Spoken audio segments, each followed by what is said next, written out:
Halo semuanya, Assalamualaikum warahmatullahi wabarakatuh. Salam dan selamat sehat untuk kita semua.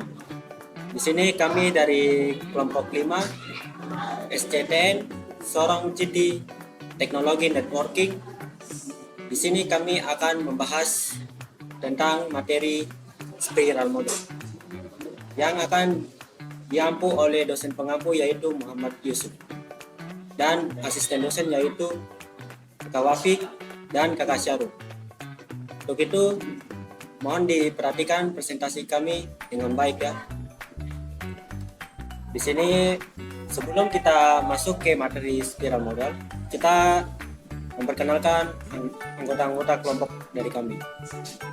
Yang pertama, saya sendiri sebagai Rizky Immanuel Simanjuntak dengan NIM 2022 55 20 20 57 dan saya di sini tugas sebagai CEO dengan SW Implementator.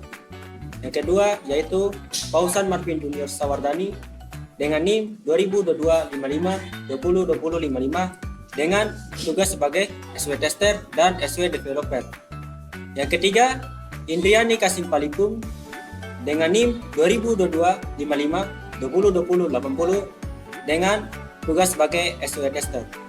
Yang keempat, Putri Noviska Iba dengan NIM 2022 55 20 20 66 dengan tugas sebagai SW UI atau UX Designer.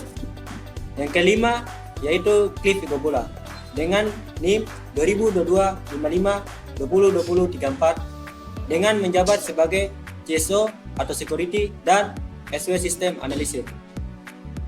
Dan materi-materi pembahasannya yaitu ada pertama sejarah spiral model, kedua definisi spiral model, yang ketiga karakteristik spiral model, yang keempat kelebihan dan kekurangan spiral model, yang kelima tahapan spiral model.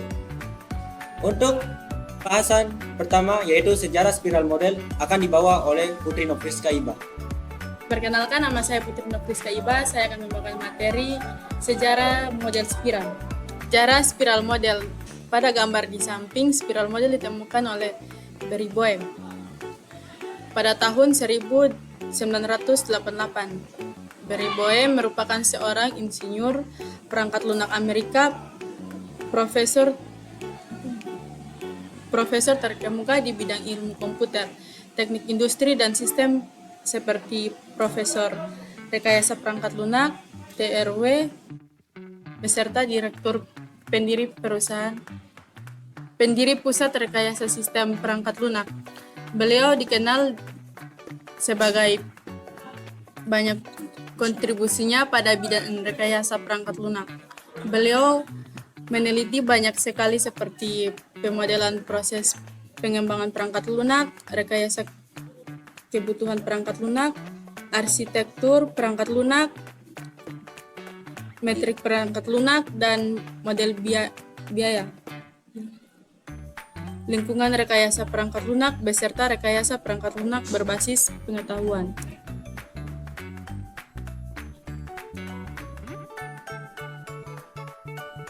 Maka dari itu, model dibutuhkan dalam bentuk makalah pada tahun 1986 yang berjudul A Spiral Model of Software Development and Enhancement pada tahun 1988.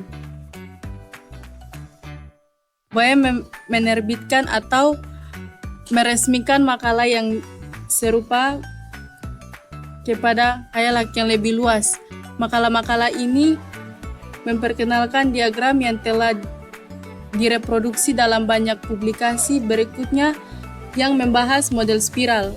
Dalam menciptakan, Boehm menggambarkan model spiral sebagai generator model proses, di mana pilihan berdasarkan risiko proyek menghasilkan model proses yang sesuai untuk proyek tersebut.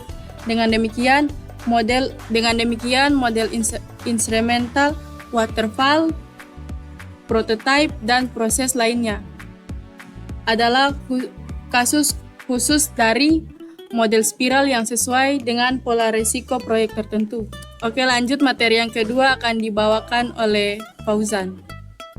Baik, saya Fauzan Marvin Sarani akan melanjutkan materi kedua, yaitu definisi spiral model. Definisi spiral model. Model spiral merupakan suatu model dalam tahapan pembuatan suatu perangkat lunak. Spiral model ini salah satu dari model revolusioner. Spiral model merangkai sifat iteratif, yaitu sifat yang ditandai yang memungkinkan untuk mengembangkan versi dari suatu perangkat lunak secara bertahap untuk menghasilkan perangkat lunak yang lebih lengkap atau lebih sempurna dan terkontrol. Perangkat lunak dikembangkan dalam deretan pertambahan. Selama awal iterasi, rilis inkremental bisa berupa model prototipe kertas. Kemudian sedikit demi sedikit dihasilkan versi sistem yang lebih lengkap. Model ini mempresentasikan proses perangkat lunak sebagai rangkaian kegiatan dengan penelusuran ke belakang dari satu kegiatan ke kegiatan lainnya. Proses ini dipresentasikan sebagai spiral. Pada gambar tersebut, model itu sebagai pengembangan dalam spiral tersebut. Model spiral ini memakai prototyping sebagai mekanisme pengurangan risiko. Model spiral ini memungkinkan untuk menerapkan pendekatan prototyping pada setiap tahap dalam evolusi produk. Model spiral menuntut pertimbangan langsung risiko teknis di semua tahap proyek dan jika diterapkan dengan benar harus mengurangi risiko sebelum menjadi masalah. Baik, materi selanjutnya akan dibawa oleh Hizkia. Baik, pada kesempatan ini saya akan membawa materi yang ketiga, yaitu karakteristik spiral model. Spiral model. Di situ karakteristik bisa seperti ciri-ciri dalam spiral model. Ciri-ciri dalam spiral model yaitu sebagai berikut. Yang pertama, mendefinisikan artefak secara bersamaan. Yang kedua, risiko menentukan tingkat usaha. Yang ketiga, fokus pada sistem dan siklus hidupnya. Yang keempat, risiko menentukan tingkat detail. Yang kelima, menggunakan titik tombak jangkar. Yang keenam, model ini digunakan pada perusahaan besar yang membutuhkan perangkat lunak yang terus dikembangkan. Materi keempat akan dibawa oleh Indiani. Kelebihan spiral model. 1. Dapat disesuaikan agar perangkat lunak bisa dipakai selama perangkat lunak tersebut hidup. 2. Cocok untuk pengembangan sistem dan perangkat lunak skala besar. 3. Pengembang dan lebih mudah memahami dan bereaksi terhadap resiko setiap tingkat evolusi karena perangkat lunak tersebut bekerja selama proses. 4. Menggunakan prototipe sebagai mekanisme pengurangan resiko dan pada setiap keadaan di dalam evolusi produk. 5. Mengikuti langkah-langkah dalam siklus kehidupan klasik dan memasukkannya ke dalam kerangka kerja iteratif. 6. Membutuhkan pertimbangan langsung terhadap risiko teknis sehingga mengurangi risiko sebelum menjadi permasalahan yang serius. 7. Estimasi biaya yang mudah. 8. Proses produksi yang cepat. 9. Menyediakan manajemen dan analisa risiko cepat. 10. Perubahan kebutuhan dan dokumentasi lebih mudah. 11. Pembuatan hingga perubahan lebih sistematis. Ikut merupakan kekurangan dari spiral model. 1. Sulit untuk meyakinkan pelanggan bahwa pendekatan evolusioner ini bisa dikontrol. 2. Memerlukan penaksiran risiko yang masuk akal dan akan menjadi masalah yang serius jika risiko mayor tidak dapat ditemukan dan diatur. 3. Butuh waktu lama untuk menerapkan paradigma ini menuju kepastian yang absolut. 4.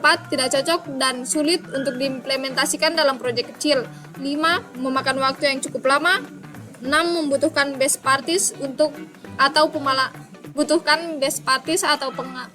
pengalaman sebelumnya karena proses yang sangat kompleks. 7. Resiko dalam tahap planning cukup besar, misalnya terjadi perbedaan dalam jadwal pengembangan dan anggaran belanja. Materi selanjutnya akan dibawakan oleh Cliffy Gobula. Halo, perkenalkan nama saya Cliffy Gobula. Saya akan melanjutkan tentang materi berikutnya. Oke, lanjut. Oke, jadi materi yang akan saya bahas adalah tahap spiral model. Oke, lanjut. Pada penerapan model spiral, ada berbagai macam tahap pada model spiral tersebut. Terdapat 5 tahap untuk merealisasikan penggunaannya, yaitu sebagai berikut. Tahap spiral model. Tahap spiral model, tahap Liaisbon, tahap planning, tahap analisis risiko, tahap rekayasa engineering, tahap evaluasi. Oke. Tahap liaison.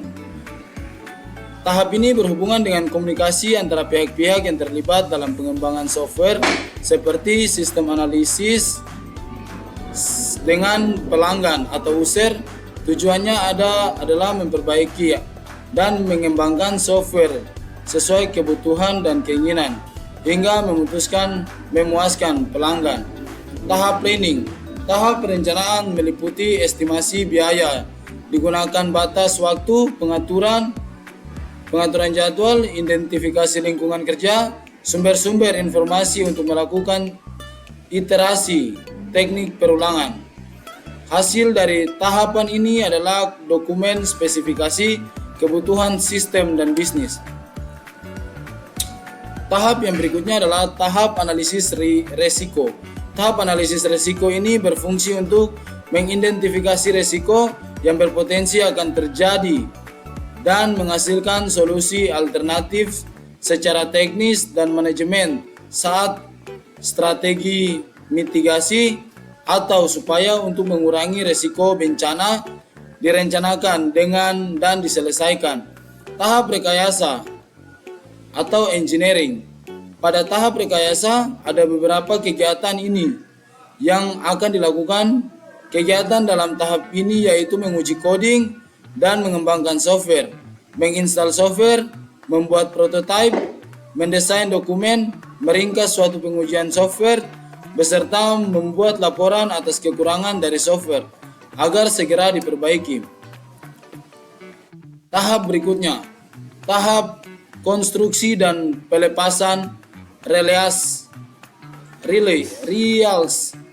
Pada tahap ini akan digunakan pembangunan perangkat lunak yang dimaksud dengan diuji, diinstal dan diberikan songkongan tambahan untuk keberhasilan proyek. Tahap yang keenam adalah tahap evaluasi. Pada tahap evaluasi, sistem analis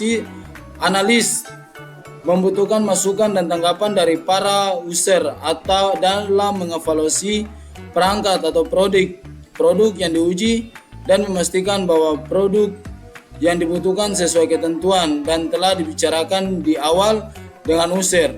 Sistem analis memastikan pelanggan puas dengan produk yang akan dihasilkan untuk menjawab persoalan bisnis mereka. Oke, thank you. Terima kasih. Inilah presentasi dari kami kelompok 5, kelompok Soron City Teknologi Networking atau SCTN. Kami berterima kasih. Kalau ada kata-kata yang salah, mohon dimaafkan. Dan wassalamualaikum warahmatullahi wabarakatuh. Shalom.